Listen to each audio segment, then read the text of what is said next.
नमस्कार, मैं अनंत द्विवेदी, रॉबिनहुड कलमवाला।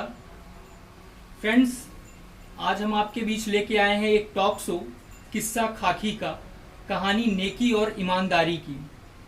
तो आइए हम सुनते हैं किस्सा खाकी का।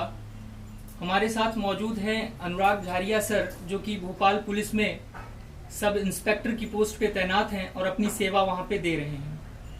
सर, मैं आपसे बात करना चाहूँगा। मैंने आपकी जब सोशल मीडिया पे पहली प्रोफाइल देखी, मैंने देखा आपने उसमें पूरा रक्त किया। रक्त इन द सेंस के ब्लड डोनेशन को लेके आपने काफ़ी अच्छे काम किए हैं। और ऐसा मुझे लगता है कि साल में आप 8-10 बार तो खून खुद ही आप अपना जो है तो डोनेट करते हैं ब्लड। तो इसके पीछे नहीं, 8-10 बार तो नहीं, हाँ, लेकिन इतना जरूर है कि 3 से 4 बार तो हम डोनेट करते हैं जी। वो भी डिपेंड करता है अवेलेबिलिटी और अपनी खुद की फिजिकल या हेल्थ कंडीशंस के बेस पे। लेकिन ये जो कहे ना रक्त करने वाली बात जी, तो क्या है ना कि समाज में आज अगर हम देखें, अगर हम ऑफ द रिकॉर्ड बात करें, तो अभी आप कुछ देर बाद हो सकता है सोशल मीडिया पे भी आए। अगर आपको अपने आप को लोगों से हटके दिखाना है तो आपको लोगों से हटके ही काम करना पड़ेगा जी। और जहां तक रक्तदान की बात है, तो रक्तदान अपने आप में एक बहुत बड़ा टॉपिक है जिससे लोग आज भी घबराते हैं। बिल्कुल सही। आपको शायद पता होगा कि इसके पहले हम सीधी में पोस्टेड थे। हाँ, बिल्कुल। और कहा जाए तो सीधी के लोग ब्लड डोनेशन को लेकर बहुत जागरूक नहीं थे जी। दूसरा, हमने वहाँ ये भी देखे कि वहाँ के ब्लड बैंक की स्थिति भी बहुत अच्छी नहीं थी जी। बिल्कुल सर।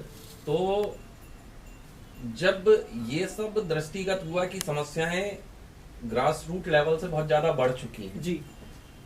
देखिए, जैसे आज हम आपको कहेंगे कि अनंत आप आइए ब्लड डोनेशन कीजिए, तो आपका पहला क्वेश्चन होगा कि सर मैं क्यों करूं जब आप नहीं करते जी। बिल्कुल सही बात है। सिर्फ इसी चीज को बाईपास करने के लिए कि कोई हमसे ये प्रश्न ना कर पाए कि आप नहीं करते हैं जी, हमने ये मुहिम चलाई कि पहले मैं करूंगा। बिल्कुल। जब हम करेंगे तो आप करोगे। बिल्कुल। और आप करोगे तो आपसे रिलेटेड 4, 6, 10 जो आपके मित्र हैं, आपके परिवार वाले हैं जी, वो इसके लिए आगे आएंगे। सबसे ज्यादा आवश्यकता ब्लड डोनेशन की या एक एग्जाम्पल बनने के लिए इसलिए पड़ी जी, क्योंकि जब हम डे टू डे लाइफ में देखते हैं, आए दिन हमारे पास कुछ नहीं तो 10 से 12 ब्लड रिक्वायरमेंट के मैसेजेस, कॉल्स आते ही। और खासतौर पे विंध्य क्षेत्र में, आप भी वहीं बिलोंग करते हो, मैं भी वहीं से। विंध्य क्षेत्र में तो ये स्थिति हो गई है कि खासतौर पे सीधी रीवा में जी, कि अगर किसी को ब्लड चाहिए है तो सबसे पहले फोन लगाओ अनुराग झारिया। बिल्कुल सही बात है सर, मैंने भी देखा है चीजों को। तो हमारा कभी कभी ऐसा होता है कि हमारे पास अवेलेबिलिटी नहीं होता। कारण क्या है? कारण ये है कि ब्लड कोई मार्केट में बिकने वाली चीज नहीं। बिल्कुल सही। ठीक है, ब्लड डोनेट करवाने के लिए आपको लोगों के विश्वास को जीतना पड़ता है। उस स्थिति में सबसे ज्यादा समस्या कहाँ होती है? जब परिवार का बंदा ही जी, खासतौर पे एक बेटा अपने पिता के लिए ब्लड मांगता है, एक नॉर्मल ब्लड ग्रुप का उसे ब्लड चाहिए रहता है, लेकिन वो ये भी हिम्मत नहीं कर पाता कि मैं जाऊं ब्लड डोनेट करूं और एक्सचेंज में ब्लड ले पाऊं जी। कभी कभी समस्याएं ये भी होती हैं कि उन्हें ये भी नहीं पता होता कि प्रोसेस क्या है जी।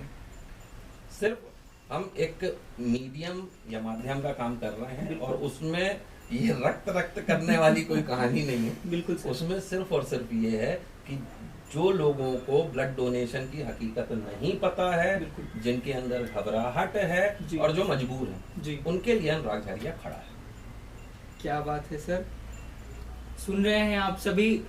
सर ने क्या कहा। सर, हम अगर बात करें अपने सेकंड टॉपिक की, तो प्रिंट मीडिया के द्वारा मैंने देखा था, न्यूज़पेपर पे एक खबर आई थी कुछ टाइम पहले कि अपनी लेखनी के जरिए लोगों के दिल की धड़कन बने अनुराग। तो सर, ऐसा क्या लिखते हैं आप? थोड़ा सा साझा करें हमारे दर्शकों के साथ। भावनाएं लिखते हैं, उद्गार लिखते हैं, एक्सपीरियंसेस लिखते हैं जी। एक्चुअली ये जो लेखनी की कहानी है या जिस पर्टिकुलर आप मीडिया कवरेज की बात कर रहे हैं, उसकी हकीकत ये थी कि जब कोरोना पुनः लौट के आया, सेकंड फेज का कोरोना जी, पहले फेज में बहुत ज्यादा डेथ नहीं हुई थी जी, और सेकंड फेज के टाइम हुआ क्या कि संभवतः आप परिचित हैं अथवा नहीं है जी, सीधी का एक पत्रकार हुआ करता था, अभिषेक यादव जी, अच्छा बंदा था, यंग बंदा था जी, लेकिन हम अपने मित्रों के साथ बैठे थे, एक दिन पहले 2 दिन पहले वो बंदा हमसे मिला जी, समा मेडिकल है सीधी में, आप जी, जानते जी, होंगे, जबूर बिल्कुल, कॉम्प्लेक्स, बिल्कुल सर, वहां वो हमसे मिला, नॉर्मल बात हुई और 3 से 4 दिन बाद हमें पता चलता है कि कोरोना से उस बंदे की डेथ हो गई। डेथ हो गई। अब हमें ये नहीं समझ आ रहा था कि कोरोना से मरने वालों की संख्या इतनी ज्यादा बढ़ क्यों रही है। बिल्कुल, क्योंकि देखिए हम लोगों को कारण तो पता नहीं चल रहे थे, बस बात क्या थी कि सिर्फ एक टैग लग जाता था कोरोना पॉजिटिव का और उसके बाद डेथ हो जाती थी, लेकिन पोस्टमार्टम ऑटोप्सी तो हो नहीं रही थी, हम लोगों को रीजन नहीं पता चल रहा है। तब हमें ये लगा कि संभवतः व्यक्ति जो मर रहा है वो डर से मर रहा है। बिल्कुल, हो सकता है कोरोना पॉजिटिव होने के बाद उसके बॉडी लैंग्वेज में कोई चेंज आए, इंटरनल मशीनरी में कोई चेंजेस आए हो सकता है डर के कारण सामने वाले को हार्ट अटैक आया हो। जब ये सब दिमाग में आया तो हमने लिखना चालू किया और हमने कुछ नहीं लिखे, हमने सिर्फ और सिर्फ लोगों के हौसले को बनाए रखे। पहली हमने अपनी पोस्ट डाले थे, आई थिंक 17 अगस्त या समथिंग इसके आसपास का कुछ रहा होगा। हमने उस दिन पहली अपनी पोस्ट डाले कि कम से कम ब्लड से तो किसी को मरने नहीं देंगे, क्योंकि बीच में आपको जानकारी है कि प्लाज्मा की बहुत डिमांड आई। हाँ हो गया आप लोगों के सहयोग से, ऊपर वाले के आशीर्वाद से, माँ पिता के आशीर्वाद से हमने पूरे इंडिया में लोगों को प्लाज्मा डोनेट करवाए, ऑक्सीजन सिलेंडर्स दिलवाए, बेड्स दिलवाए। इसमें सिर्फ हमने माध्यम का काम किया। कोई ये कहे कि सिंगल हैंडेडली अनुराग झारिया ने सब कुछ किया, बिल्कुल नहीं किया। हमारे बहुत से ऐसे दोस्त थे, बहुत से ऐसे छोटे भाई थे जो अपनी अपनी जगहों में एक्टिव थे। बिल्कुल सिर्फ हमारा काम ये होता था कि अगर हमारे पास कोई रिक्वायरमेंट आई है तो हम उन तक वो चीज पहुंचाते थे और वो फिर पूरी एक टीम लग जाती थी। बिल्कुल किसी के पॉलिटिकल पावर्स होते थे, किसी के पैसे से अप्रोच होती थी, किसी के पर्सनल टर्म्स होते थे और लोगों की मदद हुई। बिल्कुल ये जो लिखने का सवाल है जी, देखिए शब्द अपने आप में बहुत महत्व रखता है। बिल्कुल अगर आपने शब्दों का चयन सही तरीके से और सही जगह पे किए तो आपसे सक्सेसफुल आदमी कोई नहीं हो सकता। ये जो पर्टिकुलर आपने न्यूज की बात की है, ये वही चीज थी। हमने सिर्फ कहानियां हमारी नहीं थी, कहीं हमने पढ़े, जैसे आप शिव खेड़ा की एक किताब पढ़े होंगे, जीत आपकी जी, और हम तो बाकी सबको भी ये कहना चाहेंगे कि अपने जीवन में आपको पढ़ने का शौक हो अथवा ना हो, लेकिन एक बार उस किताब को जरूर पढ़िएगा, क्योंकि वो आपके हौसले को इतना बुलंद करती है कि आप बड़ी से बड़ी समस्याओं से जूझने की हिम्मत अपने आप में पैदा कर लेते हैं। उस किताब में बहुत सी ऐसी कहानियां थी जो आम पब्लिक, खास तौर पे हम कहें कि विंद के जो लोग उनसे अनछुए थे, उन कहानियों को हमने अपने माध्यम से फेसबुक में लिख दिया जी। इसका भी श्रेय हमें नहीं जाता जी। हाँ, ये हमारा शौक था, पढ़ना हमारा शौक है, लिखना हमारा शौक है, लोगों से कम्युनिकेट करना हमारा शौक है। उस शौक को हमने सोशल मीडिया में लेके आ गए।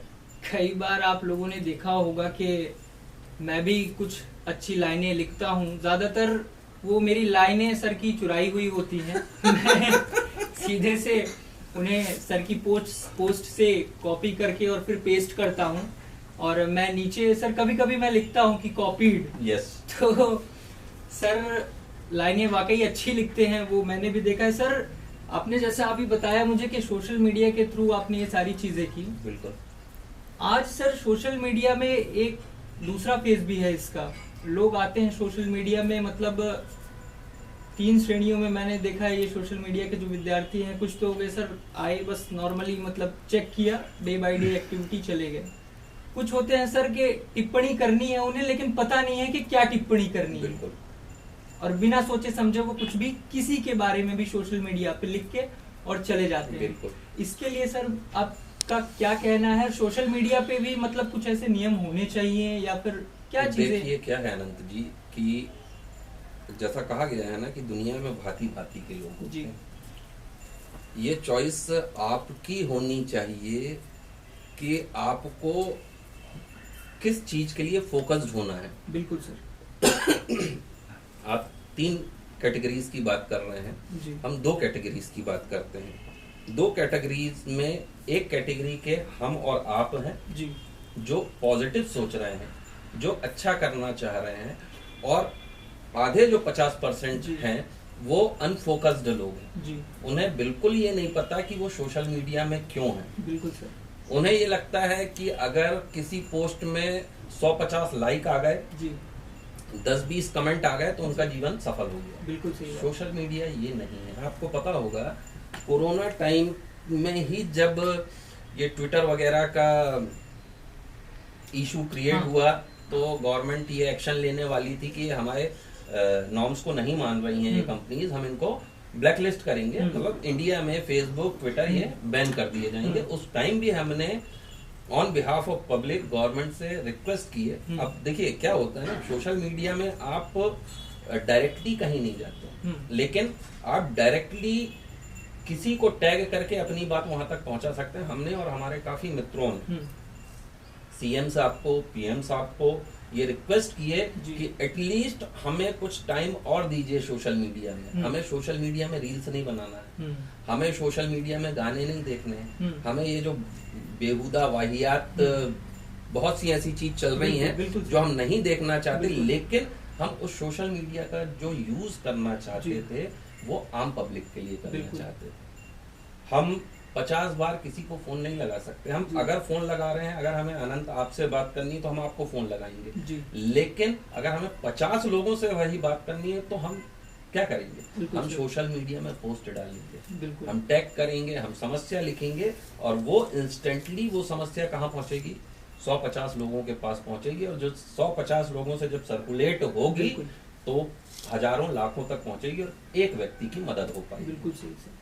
अभी आपने ये जो बात कहे सोशल मीडिया के यूज की, जी देखिए हम पुलिस वाले हैं जी, आपने पहले ही किस्सा खाकी का बोले हैं। बिल्कुल। हम कभी कभी ऐसा होता है कि समय नहीं निकाल पाते जी, और ठीक है परिवार है, हमारे 2 बेटे हैं, बहुत कुछ ऐसा होता है परिवार में कि आपको परिवार को समय भी देना पड़ता है जी। लेकिन जब आप अपने काम के लिए फोकस्ड हो चुके हो तो आपको अपने 24 घंटे में से समय निकालना पड़ेगा, क्योंकि आज आपसे पब्लिक उम्मीद करती है जी, और आपके पास माध्यम सिर्फ और सिर्फ सोशल मीडिया है। बिल्कुल। यूटिलाइजेशन पे डिपेंड करता है कि हम किस चीज को कैसे यूज करना चाहते हैं। बिल्कुल सही बात है सर। एक छोटा सा एग्जांपल बता रहे हैं, ये जो हमारा फोन है ये मात्र 10,000 रुपए का फोन है जी, और बहुत से लोग हमको कहते हैं कि सर आप तो थानेदार हैं, आईफोन लीजिए, ये कीजिए, वो कीजिए। हम उनसे पूछते हैं कि भाई ना हमको फोटो खींचने का शौक है जी, ना हमको गाने सुनने का शौक जी। है। हाँ सिर्फ इतना है कि हम सोशल मीडिया छोड़ नहीं सकते। कई बार रियली आपको अगर फैक्ट बताएं ना जी, कभी कभी मन में आता है ये जो फूहड़ता चलने लगी है सोशल मीडिया में, बिल्कुल सर, इसको देख के कभी कभी मन में आता है कि यार छोड़ो, कोई मतलब नहीं है।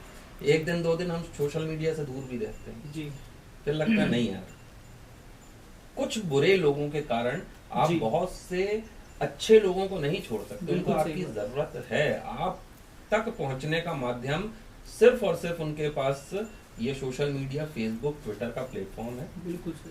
तो जहां हम फोन की बात कर रहे थे, यूटिलाइजेशन की बात कर रहे थे, तो यूटिलाइजेशन आईफोन भी जो है वो बात करने के काम आएगा और ये हमारा 10,000 का फोन भी बात ही करने के काम आएगा। कई बार सर मैं खुद सोच में पड़ जाता हूँ देख के आपकी पोस्ट वगैरह। सर की फोटोज क्या है, आप लोगों ने देखी हो या ना देखी हो, मैं तो सर को फॉलो ही करता हूँ। तो सर की फोटोज मतलब एक नॉर्मल कैमरा, जैसे हम होते हैं सेल्फी भी लेते हैं यार तो थोड़ा कैमरा साफ करो एंड सारी चीजें, बैकग्राउंड अच्छा है नहीं, सर नॉर्मल पोस्ट करते हैं। मैं सोचता हूँ सर इतना अच्छा काम करते हैं। मैं भी कई बार सोचा मैंने कि सर तो मतलब अब दरोगा ही है तो सर क्यों ये चीज नहीं मेंटेन करते, सर भी क्यों नहीं reels and photos and in चीजों पे ध्यान नहीं देते? तो देखो आनंद क्या है, रील्स लाइव ये आपके कमाने के माध्यम जी बिल्कुल। जितने भी लोग ये लाइव और रील्स और सब्सक्रिप्शन और ये कर रहे हैं ना जी, इनका उद्देश्य ये बिल्कुल नहीं है कि ये समाज के लिए, अगर आज अनुराग झारिया यहाँ खड़ा होके 4 ठुमके लगा दे और उसको रील बना दे और 2 लाख सब्सक्राइबर आ जाए तो अनुराग झारिया ने इसमें अच्छा किया क्या? बिल्कुल सही सर। कुछ भी इसमें अच्छा है, कुछ भी पॉजिटिव है, कुछ भी क्रिएटिव है? नहीं है। क्रिएटिविटी कहाँ है? क्रिएटिविटी वहां है जब आप लोगों से डायरेक्टली जुड़ रहे हैं। जी ठीक है, बहुत से हमारे ऐसे लोग हैं जो सोशल मीडिया में हीरो बने हुए हैं, लेकिन जब हमसे अभी 21 फरवरी को आपके ही सिंगरौली के कोई महानुभाव हैं जी, उनके पिताजी का यहाँ ऑपरेशन है जी, कैंसर हो गया उनके पिताजी को जी। उस बंदे का 3 दिन पहले हमारे पास फोन आया, ना जाने उसको किसने नंबर दिया। उसने हमको बताया था कि सर आपका नंबर मेरे को यहाँ से मिला है करके, बट हमारी आदत है कि हम बहुत ज्यादा डेप्थ में इसलिए नहीं जाते कि हम चाहते हैं समस्या निकले और समस्या का सॉल्यूशन हो। जी सर। बताया उसने कि पूरा उसने बताया मेडिकल कॉलेज में ये रीवा में जी ये ट्रीटमेंट हुआ, वो ट्रीटमेंट हुआ, डॉक्टर गहरवार हैं कोई, जी जी है ना जी, वहां से उनको कैंसर ट्रेस हुआ, यहाँ लाया गया। जब यहाँ लाया गया तो डॉक्टरों ने उनका ऑपरेशन बोला। हमने उसको समझाया, हमने उससे पूछा, बोले कौन सा ब्लड ग्रुप चाहिए? उसने बोला ओ पॉजिटिव। हम बोले यार कॉमन ग्रुप है। हम बोले कितने भाई हो? बताया 2 भाई हैं। हम बोले तुम क्यों नहीं देते? तुम्हारा भाई क्यों नहीं देता? बोला सर हो जाए। हम बोले भाई आप भोपाल आओ और नहीं हो रही व्यवस्था तो उसके लिए हम हैं, लेकिन आप पहले अपना पुत्र होने का धर्म निभाइए। बिल्कुल सर। उस बंदे के शब्द थे आनंद, ये इंटरव्यू वगैरह तो बात की बात है जी। जब वो बंदा सामने आएगा आप उससे पूछ लीजिएगा, उसका कहना ये था कि सर आप तो भगवान हैं। जी। तो वो ठुमके लगा के भगवान या हीरो बनने से बेहतर है ना जी कि अगर एक परिवार का एक बेटा अपने बीमार बाप के संबंध में आपसे बात कर रहा है और आपको भगवान का दर्जा दे रहा है, बिल्कुल। आप सोचो कितनी दुआएं मिलती हैं। बिल्कुल सही। ये 1-2 लाख की कमाई करें हम। बिल्कुल सही। इसलिए ये सोशल मीडिया जिस उद्देश्य से हम हैं, हम सिर्फ और सिर्फ उस उद्देश्य की पूर्ति कर रहे हैं। हम भी आज जानते हैं कि अगर हमने आज अपना एक वो क्या बनाते हो आप लोग, चैनल, जी जी है ना जी, चैनल बनाए और रोज 5 मिनट का एक भाषण दे, जैसे आज बैठ रहे हैं, तो हम भी 1-2 लाख सब्सक्राइबर कर सकते हैं। बिल्कुल सर। संभवतः पता तो नहीं कैसा क्या पैसा मिलता है, लेकिन हाँ 40-50 हजार रुपए महीने का हम भी फ्री में कमा सकते हैं। बिल्कुल सही बात। लेकिन किस काम आएगा? दुआएं काम आएंगी बॉस। बिल्कुल। जब हमारे बच्चे बड़े होंगे, जब उन्हें आवश्यकताएं पड़ेंगी, तो उन्हें देखिए पैसे से हमेशा महत्वपूर्ण दुआ होती है। बिल्कुल। अगर आपके पास एक पॉजिटिव दुआ है तो आप ये मान लीजिए कि आपके पास करोड़ों की संपत्ति है। बिल्कुल सही बात है सर। कई लोग मैंने देखा उसमें कि कभी कभी मैं कमेंट्स भी पढ़ता हूँ आपके, कई लोग विरोध भी करते हैं बीच बीच में। देखिए, और जो व्यक्ति सच बोलेगा उसके विरोधी ज्यादा होंगे। बिल्कुल। आप में सच बोलने की हिम्मत होनी चाहिए।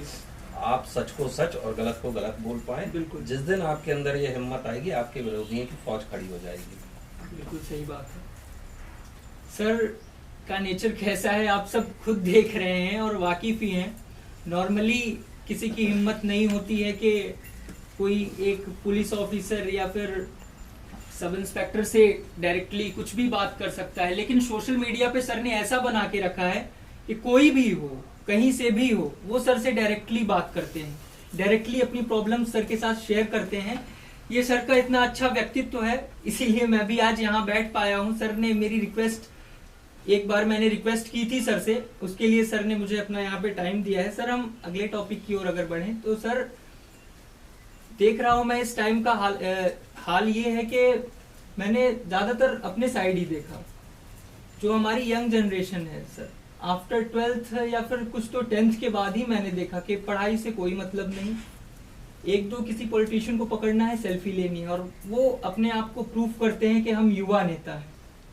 तो उनके लिए सर आप क्या कहना चाहेंगे? देखिए क्या है ना कि ये युवा नेता वाला जो तमगा है, वो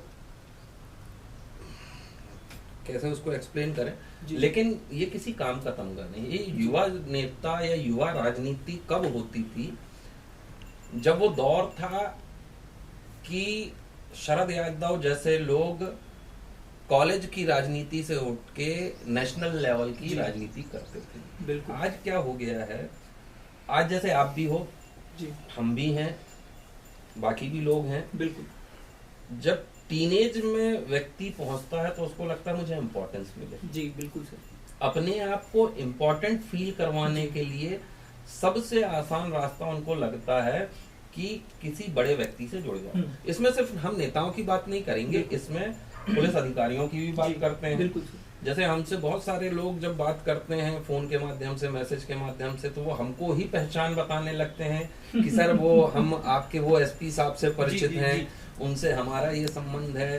हम उनको भी कहते हैं कि देखो बेटा ऐसा है, आपका किससे क्या संबंध है उससे हमें फर्क नहीं पड़ता जी। आप अगर हमसे संबंध बनाना चाहते हैं तो छोटे हैं तो बड़े भाई का संबंध बनाइए, बड़े हैं तो छोटा भाई मान के। बिल्कुल। लेकिन ये मत कीजिए कि एक पुलिस वाला है जिससे मेरे संबंध है और बाद में मैं 10 जगह जाके ये बताऊं कि नहीं मैं अनुराग झारिया को जानता हूं या मैं XYZ इसको जानता हूं। युवा नेता की सोच भी यही है जी। युवा नेता आप बनिए, अगर आप राजनीति करने के लिए फोकस है तो आप बिल्कुल राजनीति कीजिए, लेकिन ये युवा नेता वाली राजनीति मत कीजिए। बिल्कुल सर। आप शुद्ध राजनीति कीजिए और राजनीति का मतलब सिर्फ और सिर्फ ग्रोथ होती है जी। अगर आप किसी को काटने के लिए, आप किसी को दबाने के लिए ये बता रहे हैं कि आप युवा नेता हैं जी, तो ये सरासर गलत है। बिल्कुल सर। कई बार सर मैंने देखा कि वो अपनी और अपने सोसाइटी की समस्याओं को बिल्कुल अवगत नहीं कराते।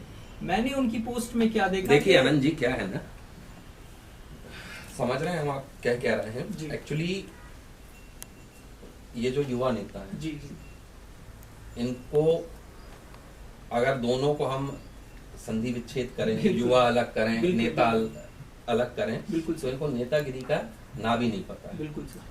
ठीक है, इनको सिर्फ और सिर्फ लाइमलाइट में बने रहने का शौक है। बिल्कुल। बहुत से ऐसे युवा नेताओं को हमने देखे हैं, इनफैक्ट हम भी कभी राजनीति किए हैं, काफी अच्छे पद में पहुंचे, लेकिन जब घर परिवार की जिम्मेदारियां समझ आई तो हमें ये पता चला कि अगर हमें नेतागिरी में करियर बनाना है तो कम से कम हमें 20 साल अभी खर्च करने पड़ेंगे। और जब वो 20 साल की बात आती है तो ये जो युवा नेता हैं जी, ठीक है, फिर ये प्राइवेट नौकरियों के, छोटी मोटी नौकरियों के फॉर्म भरना स्टार्ट कर देते हैं और ये फिर उस लायक भी नहीं बचते हैं, क्योंकि उसका कारण है जो एनर्जी युवाओं के अंदर है ना, वो संभवतः किसी और के अंदर। बिल्कुल। लेकिन आपने अपने पीक टाइम पे अपनी एनर्जी को वेस्ट किया, जिंदाबाद जिंदाबाद चिल्लाने। बिल्कुल सही सर। तो हमारा कहने का मतलब है ये ऐसे युवा नेताओं का कोई मतलब नहीं है, ये कुछ दिन में अपना अस्तित्व खो देते हैं। बिल्कुल। कुछ दिन बाद इनके साथ ये भी होता है कि ठीक है यार, माँ बाप क्या है ना, अपने बच्चों को कभी बुरा नहीं बोलते, लेकिन उनके अंदर क्या फील होता है ना कि आज आप जवान हो गए हो और आप घर के खर्चों में 1% भी हिस्सेदारी अपनी शो नहीं कर रहे हो। बिल्कुल। तो ऐसी नेतागिरी का तो हमको लगता है कोई मतलब नहीं। बिल्कुल सही बात सर। अब हम अपने टॉपिक से थोड़ा सा हटके आपसे आपकी कहानी कुछ पूछना चाहेंगे, एक दो।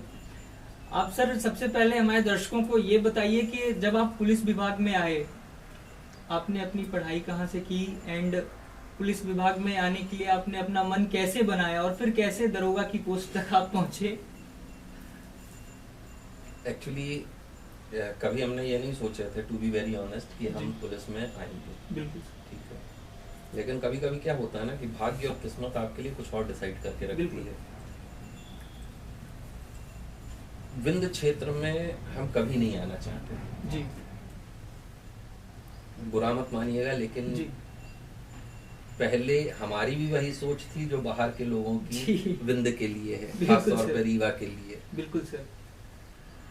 तो लेकिन जब हम विंध्य गए तो हमें समझ आया कि नहीं यार, जो बाहर विंध्य की इमेज बनी है वो गलत इमेज बनी है। विंध्य का व्यक्ति वास्तव में बहुत अच्छा है। बिल्कुल सर। बहुत हेल्पफुल है, बहुत सुलझा हुआ है। ठीक है, लोकल लेवल पे वहाँ के कुछ दूसरे मुद्दे हो सकते हैं, लेकिन अगर आप व्यक्तिगत तौर पे बात करें व्यक्तित्व की, बहुत अच्छे लोग हैं। बिल्कुल। रही बात तो हमारे एजुकेशन की और पुलिस में आने की, तो हुआ कुछ यूं था कि हमने पहले अपना स्कूलिंग नैनपुर से की, ज्ञान ज्योति इंग्लिश मीडियम एक स्कूल है वहाँ पे, 12th तक हमारी पढ़ाई वहाँ हुई जी।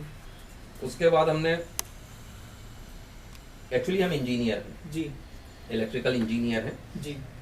फिर हमने 1 साल का ड्रॉप लिया इंजीनियरिंग करने के लिए। इस बीच में ये युवा नेता वाला शौक हमको भी चल रहा गया। बिल्कुल। और ड्रॉप हमने यहाँ लिया, उसी बीच में हम नैनपुर में कॉलेज की राजनीति करने लगे जी। इत्तेफाक से पीईटी हमने क्लियर किए और हो गया। पहले हम एसडीएस आईटीएस में फार्मेसी में सेलेक्ट हुए, किन्हीं कारणों से हमें 3rd ईयर में फार्मेसी छोड़ना पड़ा जी। हम पुनः वापस आए अपने घर, फिर से पीईटी की तैयारी किए, फिर से एग्जाम दिए, फिर से क्लियर किए और 3 साल बर्बाद जो हमारे हो चुके थे उनको रिकवर करने के लिए हमने फिर से हितकार्नी इंजीनियरिंग कॉलेज में एडमिशन लिया। बिल्कुल। सर, पुलिस विभाग में आने के बाद आपका कुछ ऐसा किस्सा, आपने सिंघम मूवी देखी होगी? नहीं, ऐसी कोई घटना या ऐसा कोई किस्सा आपके साथ हुआ? नहीं, देखो क्या है ना आनंद कि इतनी देर आप हमसे बात कर रहे हो, इनफैक्ट आप सोशल मीडिया में भी हमसे इंटरेक्ट करते रहते हो। बिल्कुल सर। तो आप हमारे नेचर से वाकिफ हो। बिल्कुल ठीक। हमारा सिंपल सा एक फंडा है कि जब आपके काम आसानी से किसी को सम्मान दे के मुस्कुरा के हो जाए तो सिंघम बनने की जरूरत ही नहीं। बिल्कुल सर। अगर आपको हम सम्मान दे रहे हैं तो 99% केसेस में आप रिवर्ट करेंगे सम्मान ही। बिल्कुल। तो वो सिंघम वाली कहानी कभी आई नहीं और हमें लगता भी नहीं कि कभी आएगी, क्योंकि हमारा नेचर ही ऐसा हो चुका है। हम पानी जैसे हो चुके हैं कि आप जैसे रहेंगे हम वैसे रहेंगे। बिल्कुल सर। हाँ, इतना जरूर है कि पुलिस की जो नौकरी है बड़ी, जितनी चार्मिंग बाहर से लगती है उतनी चार्मिंग है नहीं। बिल्कुल।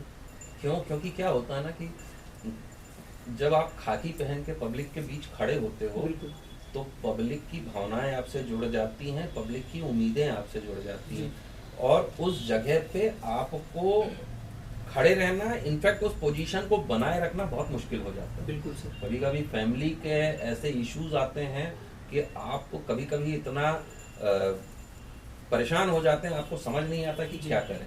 सही बात। जैसे आप जानते हैं कि पुलिस में छुट्टी एक बहुत बड़ा, हाँ सर, वो तो बहुत बड़ा रीजन है ना। तो ऐसी बहुत सारी चीजें, लेकिन हाँ, जब एक पुलिस वाला वर्दी पहनता है तो बाकी सब चीजें भूल जाता है, उसको सिर्फ और सिर्फ। यहीं से समाप्ति की ओर अब लेंगे।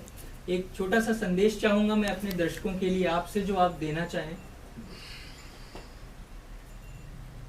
सबसे पहले छोटों को स्नेह, बड़ों को प्रणाम। 2 लाइन का संदेश है और बस वो ये है कि नेकी कीजिए, नेकी ही मिलेगी। अच्छा कीजिए, अच्छा ही होगा। आपको डायरेक्ट नहीं मिलेगा, लेकिन हाँ, आपके लोगों को, आपके परिवार को कहीं ना कहीं ये दुआएं उस स्तर पे लेके जाएंगी जो आपने कभी सोचे नहीं थे। जितना हो सके लोगों के अच्छे के लिए काम कीजिए, बुरा तो भूल के भी किसी का मत कीजिए, क्योंकि ऊपर वाला सब देख रहा है। क्या बात है, thank you so much sir. And खत्म करते करते मैंने आपके लिए चंद लाइनें लिखी हैं, इनसे मैं खत्म करना चाहूंगा। ये खाकी है साहब, इस पर जिम्मेदारी का सवाल होता है।